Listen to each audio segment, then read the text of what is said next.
태풍이 북상 중입니다. 흰남노라는 태풍입니다. 라오스 지역에 국립자연보호구역이라는 구역이 있는데 그 구역의 이름이 흰남노입니다. 그러니까 이 흰남노라고 하는 이 이름의 뜻에는 국립자연보호구역이라는 뜻이 있습니다. 그러니까 보호라고 하는 의미가 있는 거죠. 그러나 아이러니하게도 보호라는 의미가 있는 이 태풍이 지금 우리의 환경을 위협하고 또 우리에게 경고를 주고 있습니다. 그래서 지금 우리의 마음에도 태풍이 일어나고 있는 것 같습니다.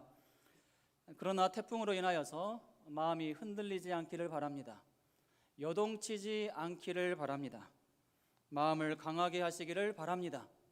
왜 하나님께서 이 흰남노라고 하는 이 태풍을 불게 하셨을까? 보호라고 하는 그 의미가 있는 흰남노라고 하는 태풍을 왜 불게 하셨을까? 우리에게 주는 교훈이 있기 때문이라고 생각을 합니다. 우리를 진정으로 보호해 주실 수 있는 분이 누구인가 생각하라는 의미일 것입니다.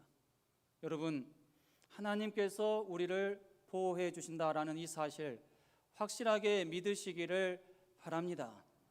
여러 가지 염려가 있고 걱정이 되시는 것 압니다. 하지만 한두 번 태풍 우리가 경험한 게 아니잖아요. 여러분, 지금까지 지내오시면서 얼마나 많은 태풍을 경험하셨습니까? 그러한 태풍을 경험하면서 여기까지 왔습니다. 하나님께서 여기까지 우리를 인도해 주셨어요. 하나님께서 여기까지 우리를 보호해 주셨기 때문에 지금 우리가 이 자리에 앉아서 예배할 수 있는 줄로 믿습니다. 하나님께서 보호해 주시는 거예요. 우리는 태풍이 불면 제일 먼저 생각하는 것이 나에게 손해가 일어나지 않을까, 이러한 생각을 합니다. 물론 그럴 수 있겠죠. 태풍으로 인해서 내가 그렇게 땀 흘리며 수고했던 농작물 피해를 입으면 큰 손해겠죠. 그러나 그것만 손해가 아닙니다. 더 큰 손해도 있어요. 그게 무엇일까요? 내가 태풍으로 인해서 내 믿음이 떨어지고 내 마음이 흔들리고 하나님을 의지하는 그 믿음에서 뒤처진다면, 떨어진다면 이것이야말로 더 큰 손해일 수 있다. 이것을 생각할 수 있기를 바랍니다. 여러분, 우리가 눈에 보이는 어떠한 육체적인 또 이 세상의 것 손해를 당하게 되면 이 손해난 부분 하나님께서 채워주시면 얼마든지 회복이 될 수가 있어요. 한순간에 회복이 될 수도 있습니다. 내가 생각하지 못하는 방법으로 하나님께서 얼마든지 회복시켜 주실 수 있는 거예요. 믿음이 떨어지지 않으면 회복될 가능성이 너무나도 많아요. 그런데 믿음이 떨어지면 소망이 없습니다. 어려운 가운데, 태풍 가운데 내 믿음이 떨어지고 하나님을 의지하는 믿음이 떨어져 버린다면 믿음이 떨어진 사람, 믿음이 없는 사람에게 하나님께서 도와주실까요? 하나님께서 도와주시지 않기 때문에 회복 불가능입니다. 소망이 없어요. 절망 가운데 살 수밖에 없는 것입니다. 태풍 가운데서도 우리의 믿음 떨어지지 않도록 우리의 마음을 강하게 유지하실 수 있기를 바랍니다. 여러분, 흰남노라고 하는 태풍을 우리가 믿음의 태풍으로 물리칠 수 있기를 바랍니다. 우리 마음속에서 믿음의 태풍을 일으킬 수 있기를 바랍니다. 태풍은 태풍으로 물리쳐야 됩니다. 믿음의 태풍은 가장 강력한 태풍인 줄로 믿습니다. 여러분, 이 땅에 일어나는 모든 이러한 태풍 하나님께서 보내신 거잖아요, 사실. 그렇다면 우리가 믿음의 태풍을 우리의 마음속에서 일으킨다면 하나님께서 그냥 보고 계시겠습니까? 우리로 하여금 완전히 절망하게 하시겠습니까? 반드시 지켜주실 줄로 믿습니다. 이러한 태풍 상황 가운데서 우리의 믿음은 더욱더 하나님을 의지하는 그러한 믿음으로 성숙해지고 변화될 수 있기를 바랍니다. 이러한 사람이야말로 하나님의 마음을 상쾌하게 하는 사람인 줄로 믿습니다. 오늘 말씀의 주제는 상쾌하게 하소서입니다. 따라합시다. 상쾌하게 하소서. 오늘 말씀을 통하여서 나는 과연 하나님의 마음을 상쾌하게 하는 사람인가 생각해 볼 수 있기를 원하고, 나는 과연 이웃의 마음도 상쾌하게 하는 사람인가 생각해 볼 수 있는 시간이 되기를 원합니다. 아브라함에게 세 사람이 찾아왔습니다. 나그네입니다. 아브라함은 이 세 명의 나그네를 잘 대접해야 되겠다, 이 생각을 가졌습니다. 내가 대접해야 될 사람으로 보았어요. 그래서 아브라함은 이 세 명의 나그네들을 잘 대접을 했습니다. 여러분, 어떤 마음을 품는가는 참으로 중요합니다. 마음에 있는 것이 행동으로 그대로 나타나기 때문이죠. 본문에 보면은 아브라함이 이 세 명의 나그네들을 잘 대접하려고 하는 마음이 있다라는 것이 잘 증명이 되어 있습니다. 잘 나타나 있어요. 2절에 보면, 여러분 성경책 보시기 바랍니다. 그를 보자 곧 장막문에서 달려나가. 나그네들을 보았는데 즉각적인 반응이 나오는데 어떤 반응입니까? 달려나갔어요. 달려나갔어요. 영접합니다. 몸을 땅에 굽혀서 그들을 영접해요. 그리고 3절 4절에 보면은 내 주여 내가 주께 은혜를 입었사오면, 그때 상황에서 아브라함이 이 세 명의 사람을 나그네로 보았어요. 하나님으로 여기지 않았습니다. 나그네로 생각을 한 거예요. 그런데도 극히 존칭을 쓰는 것을 볼 수가 있죠. 내 주여, 내 주여, 내가 주께 은혜를 입었사오면, 아니 처음 만난 사람인데 무슨 은혜를 받았겠습니까? 그런데 내가 주께 은혜를 입었사오면 원하건대 종을 떠나 지나가지 마시옵고 물을 조금 가져오게 하사 당신들의 발을 씻으시고. 그러니까 당신들의 발을 씻을 수 있도록 허락해 달라는 거예요. 귀찮게 여길 수 있을 법한데 귀찮게 여기지 않고 먼저 허락을 또 구해요. 씻을 수 있도록 허락을 구합니다. 그리고 5절에 보면은 내가 떡을 조금 가져오리니 당신들의 마음을 상쾌하게 하신 후에 지나가소서, 이렇게 고백하고 있어요. 아브라함의 진심이 어떤 진심인지를 잘 보여주고 있습니다. 그러자 세 명의 나그네가 네 말대로 그렇게 해라, 너의 섬김을 우리가 받겠다, 이렇게 대답을 해요. 그래서 아브라함이 정성껏 준비를 합니다. 급하게 준비를 해요. 아내를 시켜서 떡을 준비하게 하고 자기 하인들을 시켜서 송아지로 요리를 하게 만듭니다. 그렇게 해서 또 엉긴 젖과 우유와 함께 이 세 명의 나그네를 잘 대접을 합니다. 급하게 준비를 했지만 그렇다라고 해서 대충 준비하지 않았어요. 최선을 다해서 짧은 시간에 정성껏 융숭하게 대접을 했습니다. 사실 남을 대접한다라고 하는 것은 머리 무거운 일일 수 있습니다. 특히 남자보다는 여자에게 있어서 더 무거운 일로 여겨질 수 있죠. 특히 미리 오기로 약속되어지지 않는 손님일 경우에는 더욱더 머리가 무거워질 수밖에 없습니다. 아니 미리 약속을 했다라고 하면 준비라도 했겠죠. 그런데 갑자기 온 손님이라면 부담이 될 수가 있잖아요. 내가 준비가 전혀 안 된 상태이기 때문에 불편할 수가 있습니다. 대접을 하는 것도 하는 것인데 상대방의 마음을 상쾌하게 할 정도로 대접을 한다라고 하는 것, 이것은 상당히 부담이 되는 일일 수 있습니다. 여러모로 더 많은 신경을 써야 되기 때문이죠. 아브라함과 사라에게도 이러한 부담감이 있었을 줄로 압니다. 급하게 즐거운 마음으로 준비하기는 했지만 그래도 그들의 마음을 상쾌하게 해주어야 되는데 이러한 부담감이 있었던 것이죠. 그럼에도 불구하고 아브라함과 사라는 이러한 부담감을 잘 대접하는 이러한 행동을 하면서 잘 이겨냈어요. 어떻게 이 아브라함과 사라가 이러한 부담감이 있었을 텐데 그런 부담감을 잘 극복할 수가 있었을까? 그리고 잘 대접할 수 있었을까? 생각해 보면 아브라함은 나에게 온 나그네를 내가 잘 대접해야 된다, 이것을 더 많이 생각을 했기 때문이라고 여겨집니다. 부담이 된다라고만 생각을 했다라고 하면 적극적으로 나서서 영접하지 않았을 거예요. 그러나 물론 부담감이 있는 것 사실이지만 나에게 온 나그네를 내가 잘 대접해야 되겠다, 이러한 마음이 아브라함에게 더 많이 있었기 때문에 부담감이 있음에도 불구하고 이 3명의 나그네들을 잘 대접할 수 있었다라고 생각을 합니다. 마음 먹기 마련이죠. 마음만 잘 먹으면 부담감을 극복할 수가 있습니다. 마음만 잘 먹으면 중요한 일들 얼마든지 할 수가 있어요. 누군가의 마음도 얼마든지 상쾌하게 할 수가 있습니다. 우리에게 이러한 대접 정신, 대접의 마음 있기를 원합니다. 대접받는 데만 관심을 갖고 거기에만 익숙해지는 것이 아니라 대접받고자 하는 대로 대접하고자 하는 그러한 자세가 있기를 원합니다. 우리 그리스도인들은 마땅히 그렇게 해야 될 줄로 믿습니다. 왜냐하면 우리는 주님께로부터 너무나도 많은 대접을 받았기 때문에 그래요. 너무나도 많은 대접을 받았고 지금도 주님께로부터 많은 사랑의 대접을 받고 있기 때문에 그렇습니다. 믿으십니까? 우리가 주님을 잘 대접을 해서 주님께서 우리를 대접을 잘 해주시는 것입니까? 사실 우리는 주님을 잘 대접하지 못하면서 신앙생활을 하고 있어요.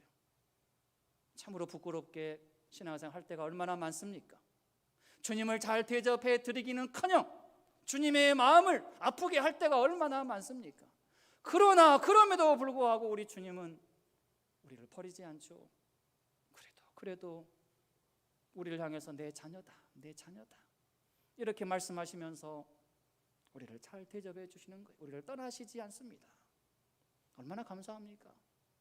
내가 주님께로부터 받은 대접이 얼마나 큰 대접인가, 얼마나 사랑의 대접인가, 내가 얼마나 큰 사랑의 대접을 지금 받고 있는가, 이것을 생각을 한다면 우리 그리스도인들이 마땅히 대접하는 삶을 살아야 된다, 이러한 부분에 있어서 이의를 제기할 사람 아무도 없을 줄로 압니다.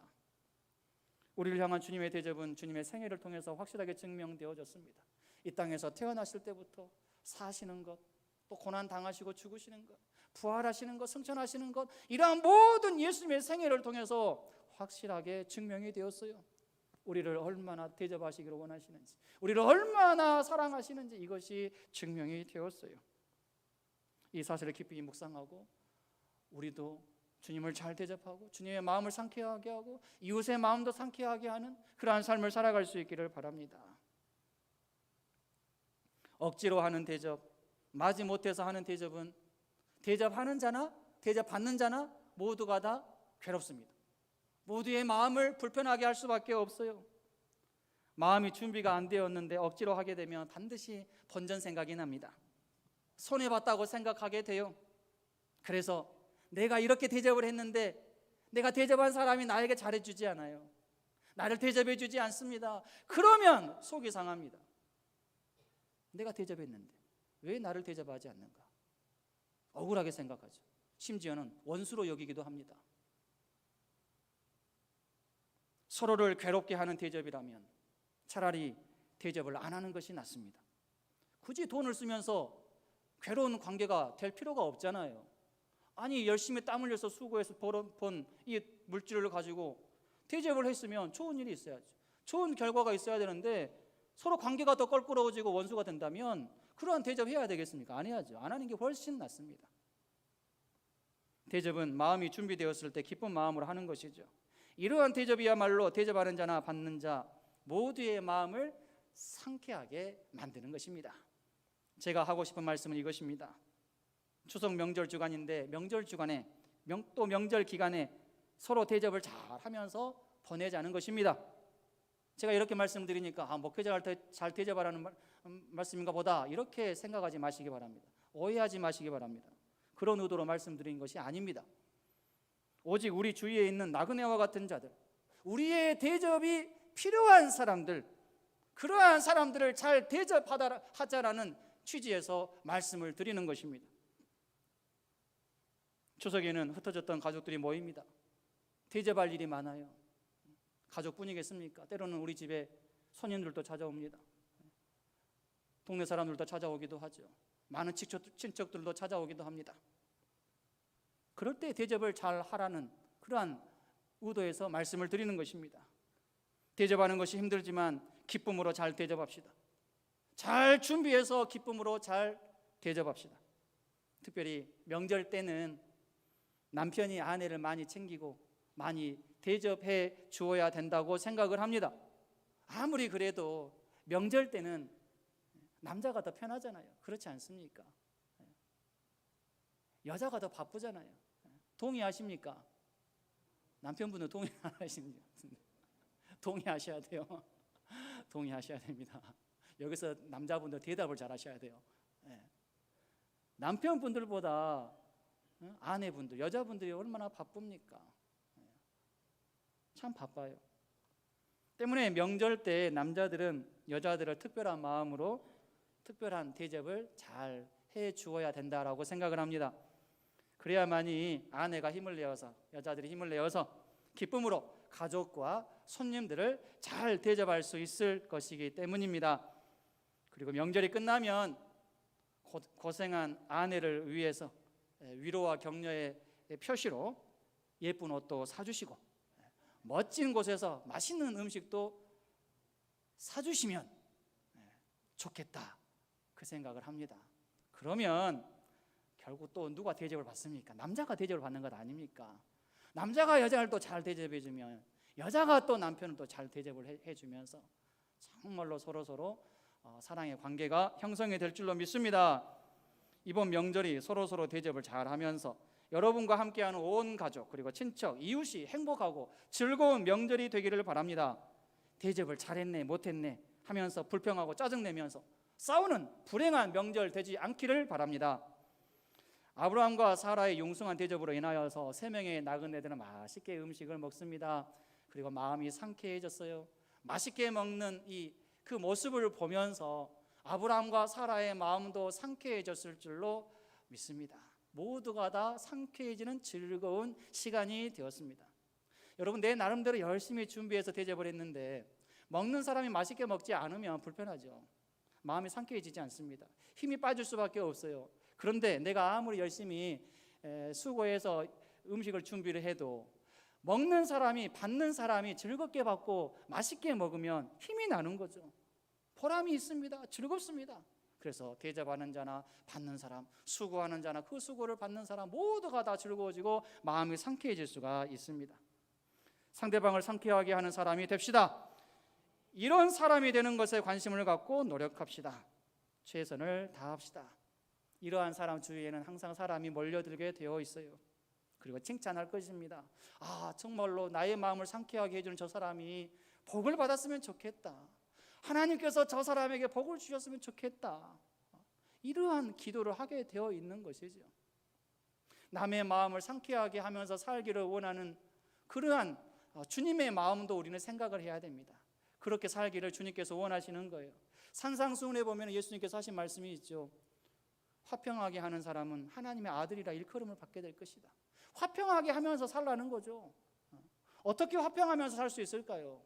상대방의 마음을 상쾌하게 만들고 즐겁게 만들면 그 사람과 화평해 줄 수밖에 없습니다. 아무리 원수의 관계도 그 사람의 마음을 행복하게 해주고 화평하게 해주면, 상쾌하게 해주면 관계가 회복이 되는 것이죠.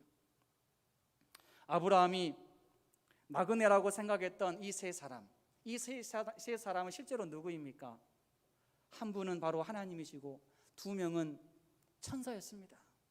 처음에는 나그네로 생각을 했는데 나중에 아브라함이 깨닫게 된 거예요. 우리가 성경을 보면은 18장 13절에서도 여호와께서 아브라함에게 이르시되 그렇게 말씀하고 있습니다. 그러니까 세 분 중에 한 분은 여호와 하나님이심을 말해주고 있습니다. 그리고 19장 1절에도 보면 저녁 때에 그 2 천사가 소돔에 이르니 이렇게 기록을 하고 있어요. 그러니까 2명은 천사임을 말해주고 있는 것이죠. 즉 하나님과 2 천사가 나그네의 신분으로 사람의 몸을 입고 아브라함을 방문한 것입니다. 부지중에 아브라함은 대접을 잘함으로 인해서 하나님과 천사를 영접을 한 것이고 대접을 하는 것이죠. 하나님이 아브라함을 방문한 시기는 언제입니까? 아브라함 나이가 99세 때입니다. 방문하신 목적이 무엇일까요? 아브라함과 사라에게 복된 약속의 말씀을 주시기 위해서였습니다. 내년 이맘때 내 아내 사라에게 아들이 있으리라, 이러한 복된 약속의 말씀 주시기 위해서 방문하셨습니다. 드디어 하나님의 시간표가 되었고 하나님께서 약속하신 복을 주실 때가 되었기 때문에 아브라함을 방문하신 것이죠. 사실 아브라함을 방문하는 하나님의 마음은 결코 기쁘지 않았을 것입니다. 99세 때에 아브라함을 방문하기는 했지만 그 전에 아브라함이 한 행동이 있거든요. 약 13년 전에 아브라함이 한 행동이 있어요. 어떤 행동입니까? 하나님께서 아들을 주시겠다라고 약속을 주셨는데 그 약속을 10년까지는 잘 기다렸어요. 10년 정도는 잘 기다렸어요. 그러나 10년이 지난 다음에 더 기다리지 못하고 인간의 방법 동원하죠. 사라의 말을 듣고 이 사라의 여종이었던 하갈을 통해서 아들을 얻어보겠다, 이 생각을 하면서 하갈을 취했던 것입니다. 이러한 일들이 하나님 편에서 참으로 섭섭한 마음이 들게 했던 것입니다. 사실 성경에 보면은 아브라함의 생애 중에서 86세부터 99세까지의 내용은 전혀 기록이 되어 있지 않습니다. 86세 때 어떤 일이 일어났습니까? 하갈을 통해서 아들을 낳은 거예요. 이스마엘 아들을 낳을 때가 86세 때입니다. 그리고 나와서 이 시기부터 13년 후 99세 때까지 성경에 기록이 없어요. 여러분, 왜 기록이 없을까요? 물론 성경은 중요한 내용 중심으로, 중요한 사건 중심으로 기록이 되어 있기 때문에, 다 기록할 수 없기 때문에 생략이 되었다라고 말할 수 있습니다. 그렇게 생각할 수 있어요. 그러나 다른 한편으로는 왜 굳이 아브라함이 하갈을 통해서 아들을 낳았을 때가 86세인데 그때부터 그 이후에 약 10년 넘게 성경은 침묵하고 있을까? 하나님께서 속상하셔서 아브라함과 교제를 안 하시기로 그렇게 결심하신 것은 아닌가? 이렇게도 생각해 볼 수 있는 대목이라는 것이죠. 만약에 아브라함이 75세에 하나님께 부름을 받고 오늘 본문에서 하나님께서 찾아오시는 그 99세 때까지 하나님을 바라보면서 기다리고 또 기다렸다면 하나님께서 얼마나 즐거운 마음으로 기뻐하시면서 상쾌한 마음으로 아브라함을 방문하셨을까요? 그러나 그렇지 않았죠. 아브라함은 기다리지 못했고 인간의 방법을 동원했고 그러한 일들이 일어난 다음에 하나님께서는 99세 때에 불편한 마음으로, 섭섭한 마음으로, 결코 상쾌하지 않은 마음으로 아브라함을 찾아오신 것입니다. 참으로 아쉬운 대목이죠. 우리도 아브라함처럼 살 때가 얼마나 많은지 모릅니다. 오히려 아브라함보다도 훨씬 더 부족한 모습으로 살 때가 많이 있죠. 그래도 아브라함은 10년까지는 기다렸잖아요. 하나님 약속을 받고 나서 약 10년 정도까지는 믿고 기다리며 살았습니다. 여러분, 이 10년이 작은 기간이 아닙니다. 여러분, 누군가가 나에게 어떠한 것을 준다라고 약속을 했다라고 한번 생각해 보시기 바랍니다. 나에게 준다라고 하는 것이 내가 정말로 얻고 싶은 거예요. 내가 정말로 가지고 싶은 것입니다. 나에게 준다라고 하는 그 약속을 안 했다고 하면 모르지만 기대를 하지 않겠죠. 안 했다면 그냥 평상시처럼 살겠죠. 그런데 준대요. 내가 정말로 소중하게 생각하고 귀하게 생각하고 정말로 받고 싶은 그 어떠한 선물, 꿈에도 원하는 그 소원, 그것을 나에게 이루어 준대요. 그걸 준대요. 그 약속을 합니다. 그러면 어떻습니까? 그때부터 조급해집니다. 빨리 받고 싶은 마음이 있기 때문에. 아니, 준다고 했으니까 빨리 받고 싶은 거예요. 기다리기가 쉽지 않습니다. 어려워요. 빨리 받고 싶은 거예요. 이러한 마음이 앞서는 것이죠. 이러한 차원에서 생각해 볼 때 약속을 받았던, 자녀에 대한 약속을 받았던 아브라함이 기다린 이 10년은 자녀에 대한 약속을 받지 않는 상태에서 우리가 보내는 이러한 10년보다도 훨씬 더 길게 느껴진 10년이었을 것이다. 충분히 짐작을 해볼 수가 있습니다. 우리는 얼마나 믿음으로 기다릴 수가 있습니까? 지금 당장 나에게 없는 것이 있는데 그래도 불평하지 않고 10년을 기다릴 수가 있습니까? 쉽지 않은 일이죠. 이런 면에서 우리가 아브라함의 신앙을 함부로 평가하라 하는 것은 무리인 것 같기도 합니다. 그러나 하나님은 어떨까요? 하나님은 얼마든지 아브라함을 평가하실 수 있는 분이십니다. 왜냐하면 아브라함을 부르실 때부터 하나님께서는 아브라함의 삶 가운데 간섭해 주시고 도와주시고 함께 주셨던 것이 확실하기 때문에 그렇죠. 그런데 10년 지났다라고 해서 기다리지 못하고 인간의 방법을 동원한 것, 그것을 하나님께서는 얼마든지 평가하실 수가 있는 것입니다. 네가 왜 그렇게 했느냐? 네가 왜 기다리지 못하고 그렇게 했느냐? 인간의 방법을 동원했느냐? 얼마든지 그것에 대해서 하나님은 섭섭해 하실 수 있는 것입니다. 아브라함은 하나님의 기대에 미치지 못했습니다. 그러니 99세 때에 아브라함을 찾아오시긴 하셨지만 하나님의 마음은 얼마나 속상하셨을까요? 결코 상쾌하지 않으셨을 것입니다. 하나님은 13년 동안, 그러니까 86세 때부터, 아브라함이 86세 때부터 99세 이전까지 하나님은 침묵 아닌 침묵을 하시면서 아브라함의 삶 가운데 간섭하셨습니다. 물론 하나님께서는 우리가 생각할 때는 침묵하셨다라고 생각되는 상황 가운데서도 하나님은 일하시는 분이십니다. 출애굽할 때가 이스라엘 백성들이 애굽에서 430년간 종살이 하고 난 다음이죠. 430년 동안 하나님은 뭐 하셨습니까? 왜 하나님은 애굽 백성들로 인하여서 이스라엘 백성들 그렇게 고통당하게 계속 방치하셨습니까? 이렇게 생각할 수가 있지만 그게 아니죠. 하나님은 침묵하신 것이 아니라 이스라엘 백성들을 번성하게 하고 번성하게 하고 번성하게 하셨습니다. 수많은 민족으로 발전할 수 있도록 간섭하셨어요. 침묵하신 게 아니잖아요. 말라기에서 마태복음까지의 이 기간은 400년입니다.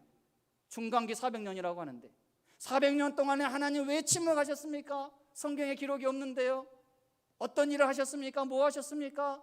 그렇게 말할 수 있습니다. 그러나 하나님은 400년 동안 예수님께서 오실 길을 준비하셨어요. 우리 역사적으로 살펴볼 때 이 400년 기간 동안에 하나님께서 하신 일들이 얼마나 많은지 모릅니다. 우리는 다 그것을 헤아릴 수가 없는 거죠. 하나님은 13년 그 기간 동안에 침묵 아닌 침묵을 보내시면서 때가 되자 99세 때, 아브라함이 99세 때에 아브라함을 방문하신 것입니다. 하나님께서는 속상한 마음을 숨기시고 아브라함을 찾아오신 거예요. 복된 약속의 말씀을 주시기 위해서 찾아오셨어요.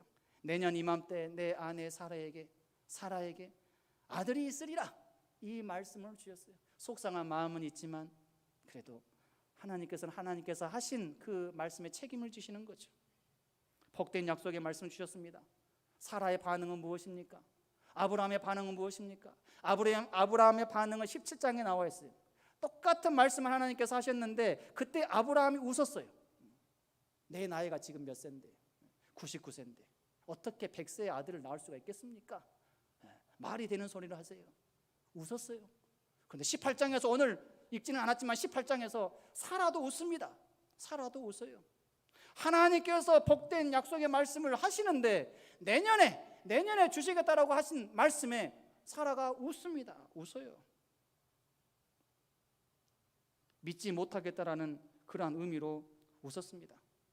여러분, 참 그러한 반응을 보이기보다 아브라함과 사라가 하나님께서 오셨을 때, 방문하셨을 때 우리가 기다리지 못한 것 죄송하게 생각합니다. 부끄러운 일을 했습니다. 믿음 없는 모습을 보였습니다. 이제부터는 어떠한 일이 있더라도 하나님의 말씀을 믿겠습니다. 이해가 안 되어도 믿겠습니다. 나에게 아무런 유익이 없어도 순종하겠습니다. 이렇게 반응했다면 얼마나 좋을까요? 그러나 웃었어요. 하나님의 약속의 말씀을 듣고 얼마든지 기뻐할 수 있잖아요. 그러나 기뻐하지 않았습니다. 웃었습니다. 잘못된 일이죠. 아브라함과 사라가 맨 처음에 이 세 사람을 나그네로 생각을 할 때는 얼마나 그들을 잘 섬겼습니까? 얼마나 그들의 마음을 상쾌하게 해 주었습니까? 그런데 이제는 아브라함도 이제 직감을 하게 된 거죠. 나에게 하신 말씀을 주신 그 사람, 아들을 준다라고 하는 그 말씀을 하시는 분이 하나님이심을 깨닫게 되는 거예요. 내가 만난 이 세 사람이 한 분은 하나님이시고 두 분도 천사이구나, 이것을 어느 정도 직감을 했어요. 또 깨닫게 됩니다. 그러나 그러한 상황 가운데서 하나님의 마음을 상쾌하게 해주지 못한 거예요. 나그네로 알았을 때는 그들의 마음을 상쾌하게 해줬는데 하나님께서 하신 말씀, 세 분 중에 한 분이 하나님이시고 그 하나님께서 자신에게 그렇게 말씀을 하시는데, 복된 약속의 말씀을 하시는데 아멘으로 받으면 얼마나 좋아요. 하나님의 마음을 상쾌하게 해드리면 얼마나 좋습니까? 그런데 상쾌하게 해주지 못합니다. 여러분, 생각해 봅시다. 나그네로 알았을 때와, 그러니까 세 사람을 나그네로 알았을 때와 세 사람이 하나님과 두 천사이다라는 이 사실을 알았을 때 언제 더 잘 섬겨야 되겠습니까? 언제 더 마음을 상쾌하게 해드려야 되겠습니까? 당연히 나그네로 알았을 때보다 하나님으로 알고 두 천사로 알게 되었을 때, 이전보다도 나그네를 알았을 때보다도 더 최선을 다해서 기쁨으로 섬기고 잘 정말로 준비해서 또 믿음의 대답을 하면서 상쾌하게 해드려야 되지 않겠습니까? 그런데 이러한 부분에 있어서 아브라함은 또 실수를 한 것이죠. 이러한 아브라함과 사라의 모습을 보면서 또 한 번 하나님의 마음은 상쾌하지 않으셨을 것입니다. 그러나 그럼에도 불구하고 하나님의 마음은 속상하지만 상쾌하지 않지만 그래도 하나님은 그 불편한 마음을 내려놓으시고 이렇게 질문을 합니다.